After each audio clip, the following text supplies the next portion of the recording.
Los Angeles, January 1947. The war was over, the city was booming, and Hollywood shined brighter than ever. But beneath the glow of neon lights and the promise of stardom, shadows stretched long across the streets. It was in one of those shadows, on a vacant lot in the neighborhood of Leimert Park, that a young mother pushing a stroller made a discovery that would shock the entire country. She thought at first it was a mannequin, a cruel joke, perhaps discarded after a store display. But as she drew closer, her heart froze. What she found was not a doll, but the body of a young woman, cut in half, drained of blood, posed in a way that seemed both deliberate and grotesque. The victim's name was Elizabeth Short. She was only 22 years old. In the headlines that followed, she would be remembered not by her name, but by a chilling moniker that has haunted the American imagination for nearly 8 decades: the Black Dahlia. Her murder was unlike anything Los Angeles had ever seen. The brutality of the crime, the eerie cleanliness of the scene, and the mystery surrounding who could have committed such an act. Together they ignited one of the most infamous unsolved cases in American history. And so the legend began. Elizabeth Short, a young woman chasing her dreams in Hollywood, became an icon of tragedy. Her story is woven into the fabric of Los Angeles itself, a reminder of how the bright light of fame can cast the darkest shadows. Tonight, in this episode of Cold Case Files, The Black Dahlia Murder, will retrace the steps of Elizabeth's short life, the horror of her death, and the decades of investigation that followed. Everything you'll hear is drawn from FBI and LAPD records, reports from the Los Angeles Times, and the work of modern researchers. And when we explore theories, like the notorious suspicion surrounding Dr. George Hodel, I'll make it clear that these are interpretations, not proven facts. But before we dive into suspects and speculation, let me ask you this. Was the murder of the Black Dahlia the result of a calculated killer hiding in plain sight?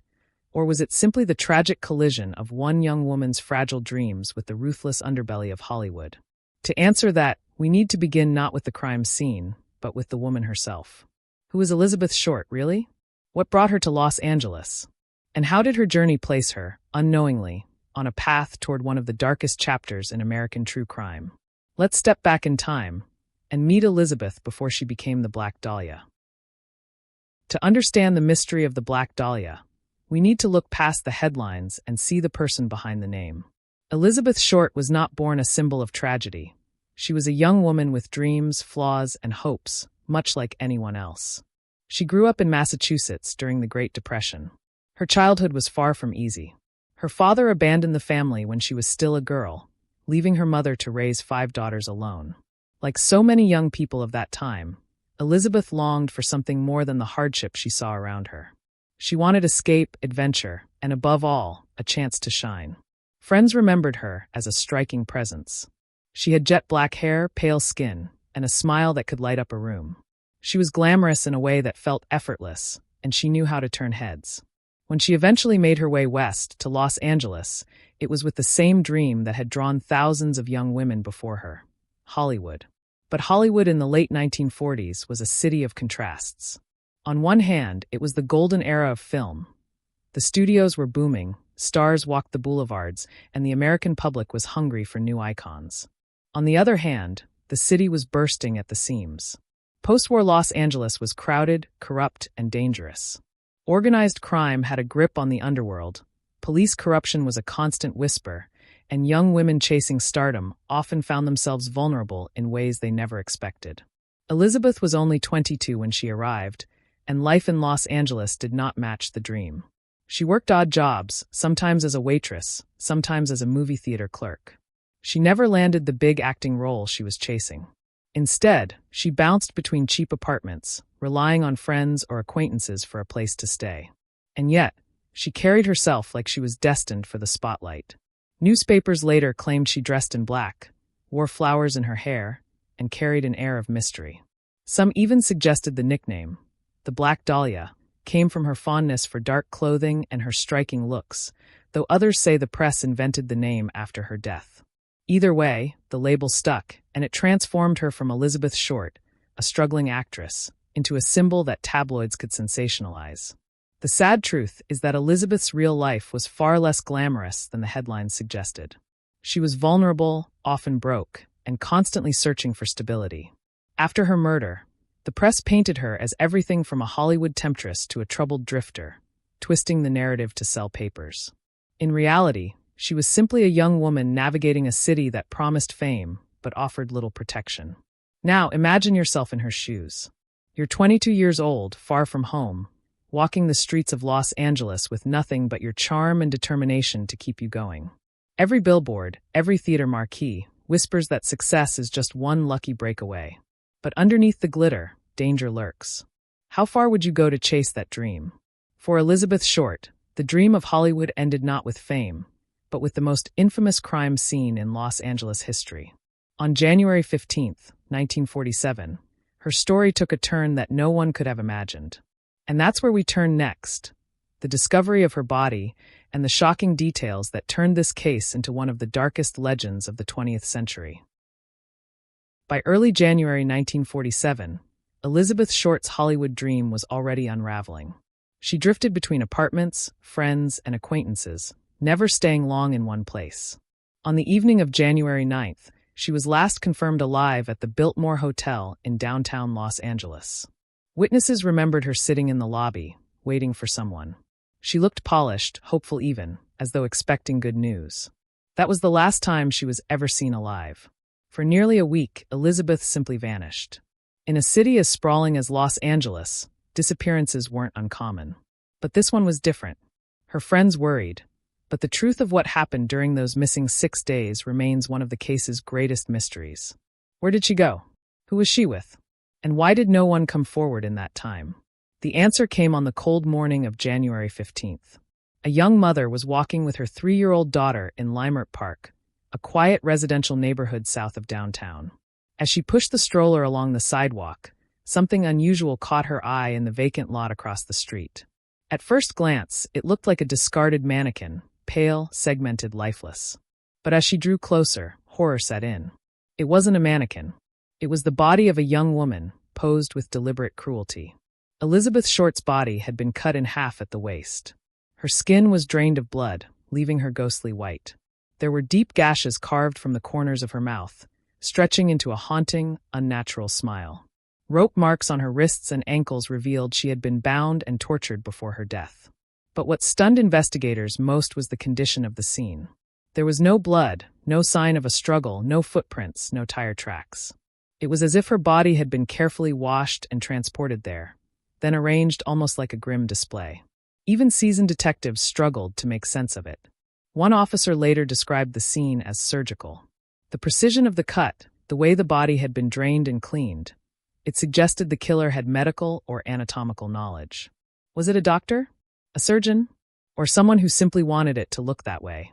The press wasted no time. Within hours, the gruesome details hit the headlines, and the name Black Dahlia blazed across newspapers. The public was both horrified and fascinated. Tabloids leaned into sensationalism, painting Elizabeth as everything from a femme fatale to a wayward dreamer. In reality, the papers often blurred fact with rumor, but the shocking imagery guaranteed that her story would not be forgotten. Think about this for a moment. Why would a killer go to such lengths, not only to murder, but to display the body in such a theatrical, almost cinematic way? Was it a message? A performance? Or perhaps a twisted attempt to control the narrative even before the police arrived? What's clear is that Elizabeth's murder was never meant to be hidden. Whoever killed her wanted her to be found, and wanted the discovery to leave a lasting mark on everyone who saw it. In that sense, the crime itself became part of the spectacle that Hollywood was built on. Shocking, unforgettable, and larger than life. But shock quickly turned into pressure. The LAPD found themselves at the center of a storm, with the entire nation demanding answers. How do you investigate a crime scene that offers almost nothing? No fingerprints, no blood, no clear trail of evidence. Just the staged remains of a young woman and a city consumed by rumor. The detectives had no choice but to dig into Elizabeth's last days, retracing her steps, piecing together her movements, and searching for anyone who might have wanted her gone. The question was simple: who killed the Black Dahlia? But the investigation that followed was anything but simple. And that's where we go next: the hunt for a killer, the dozens of suspects who emerged, and the theories that still haunt this case nearly 80 years later. The discovery of Elizabeth Short's body sent the LAPD into overdrive. Detectives faced enormous pressure. Los Angeles was terrified, the press was relentless, and the public demanded quick answers. Yet from the very beginning, investigators were working against impossible odds. The crime scene itself offered almost nothing. The body had been cleaned, the ground carried no useful footprints, no tire marks, no blood. Without physical evidence to guide them, police turned to old-fashioned detective work. Interviews, interrogations, and following every possible lead. Over the next months, more than 150 suspects were questioned. Some were friends, some were strangers, and others were simply men who had crossed paths with Elizabeth in her final days. The case also attracted an unusual phenomenon: false confessions. More than 60 people, men and women alike, walked into police stations across the country claiming responsibility for the crime. Not a single one of those confessions held up under scrutiny, but each one drained valuable time and resources. The investigation soon centered on several key figures. The most famous of these, though not officially charged, was Dr. George Hodel. Hodel was a well-connected Los Angeles physician. He lived in a striking Mayan Revival mansion on Franklin Avenue, a home that has since become infamous. He was known for his intelligence, charm, and questionable morals. Decades later, his own son, Steve Hodel, a former LAPD detective, would publish books arguing that his father was the Black Dahlia killer. Steve pointed to transcripts of wiretaps from the 1950s, when his father was under investigation for other crimes. In those recordings, George was heard making cryptic, disturbing remarks about women and about Elizabeth Short. Steve also highlighted the fact that his father had medical knowledge that could explain the surgical precision of the crime. But here's the crucial point. None of this has ever been proven in court. The LAPD never charged George Hodel with the murder. All of the evidence tying him to the Black Dahlia comes from his son's research decades later, supported by some circumstantial clues. While compelling, it remains a theory, not a legal fact. And Hodel was not the only suspect. There was Dr. Walter Bailey, a surgeon who lived only a block from the vacant lot where Elizabeth's body was found. Some researchers believe Bailey's medical background made him capable of the precise cuts. But there was no direct evidence connecting him to the crime. Another suspect was Leslie Dillon, a hotel worker and aspiring writer. Dillon wrote to police, claiming insight into the case. But his letters soon raised suspicion. He seemed to know details only the killer would know. Was he confessing? Or was he just obsessed with the case?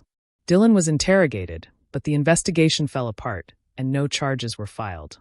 Then there was Mark Hansen, a nightclub owner who had known Elizabeth personally.